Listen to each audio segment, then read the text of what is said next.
আসসালামু আলাইকুম রহমতুল্লাহ। ওয়ালাইকুম আসসালাম রহমতুল্লাহ। আপনি কেমন আছেন?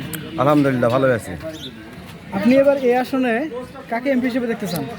আমি এই আসনে AZM জাহিদ হোসেনকে ধানেশীষ কর্তৃক একে এমপি হিসেবে দেখতে চাই।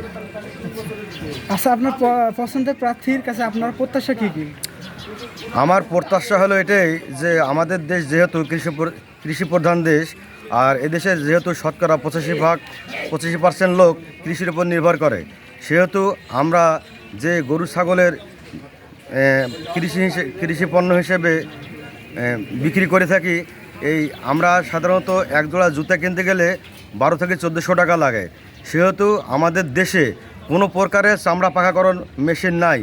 যদি আমাদের এই প্রার্থী টিকে এবং আমাদের সরকার যদি ধানেশীষ সরকার যদি গঠন হয়, তাহলে আমার এটাই প্রত্যাশা যেন রাজধানীতে কমপক্ষে 2টা চামড়া পাকাকরণ মেশিন স্থাপন করা হয় এবং আমাদের কৃষকেরা যাতে চামড়ার দাম বেশি পায়, এটাই আমার প্রত্যাশা। আচ্ছা, আপনি এবার এদেশের প্রধানমন্ত্রী হিসেবে কাকে দেখতে চান?